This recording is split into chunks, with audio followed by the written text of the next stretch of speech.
Baik, Assalamualaikum warahmatullahi wabarakatuh. Perkenalkan, nama saya Prilian Saputra, NIM B1A1210009. Dalam hal ini saya akan presentasikan tugas saya mata kuliah Ekonomi Moneter 2. Dapat kita lihat gambar ini bahwa persamaan yang ditampilkan ini adalah identitas pendapatan nasional dalam perekonomian terbuka yang dapat dijelaskan sebagai berikut.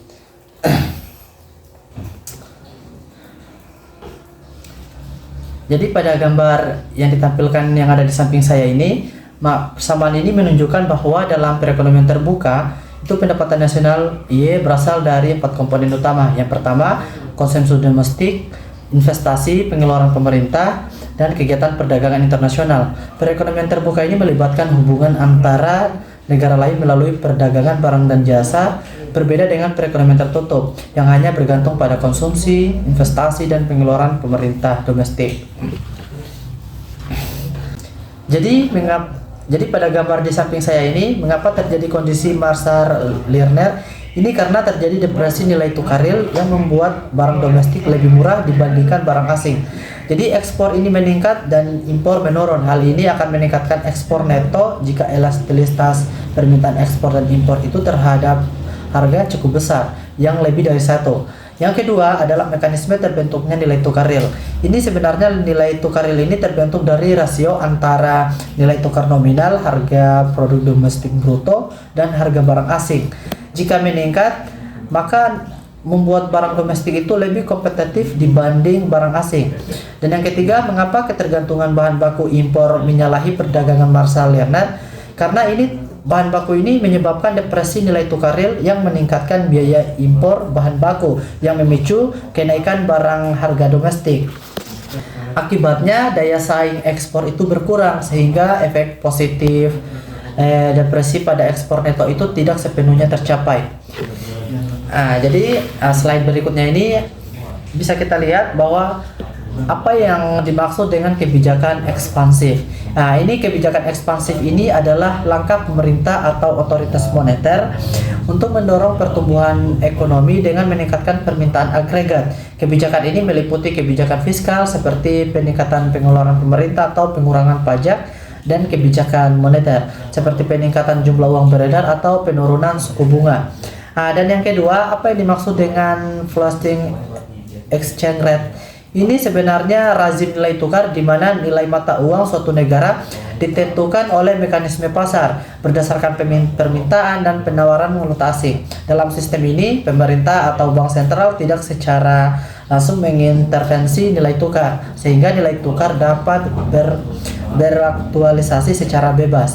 Dan yang ketiga, mengapa kebijakan fiskal ekspansif ini tidak berdampak pada peningkatan output dan rezim floating exchange rate? Ini karena ada kebijakan fiskal ekspansif ini mendorong peningkatan permintaan agregat yang awalnya menggeser kurva IS ke kanan, namun kenaikan output ini meningkatkan suku bunga domestik, menarik aliran modal masuk. Akibatnya nilai tukar nominal menguat yang menurunkan ekspor neto. Penurunan ini mengimbangi peningkatan output awal.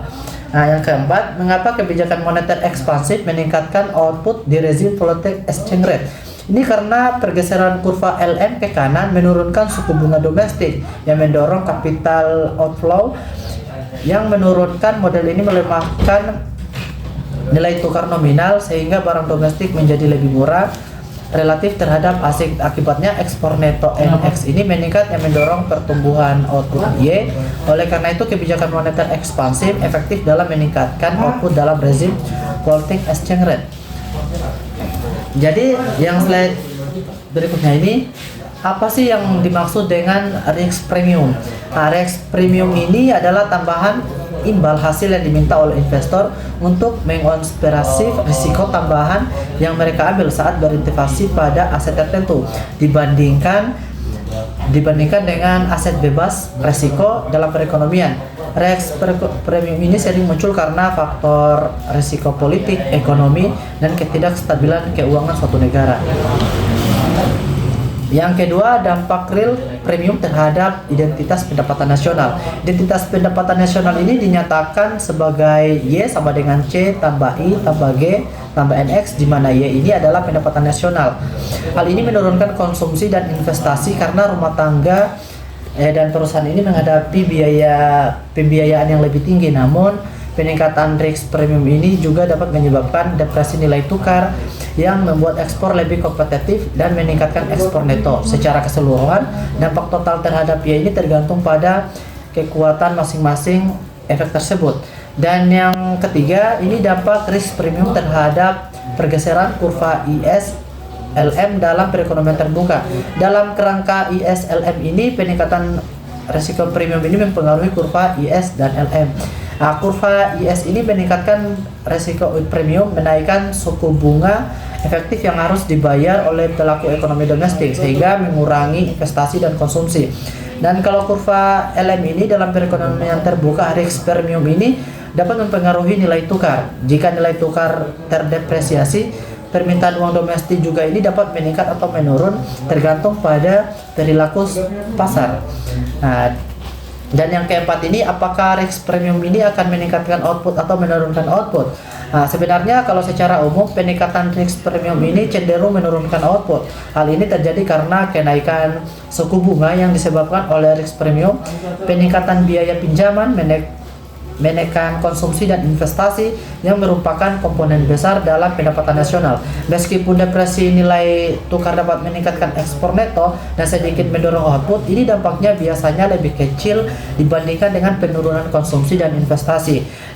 Dengan demikian, peningkatan risk premium ini lebih sering dihubungkan dengan penurunan output dalam perekonomian. Namun, jika struktur ekonomi sangat tergantung pada ekspor dan depresi, maka mata uang signifikan itu meningkatkan daya saing, output makin tidak terlalu berdampak. Baik itu tadi presentasi dari saya. Jika ada salah kata mohon dimaafkan. Assalamualaikum warahmatullahi wabarakatuh.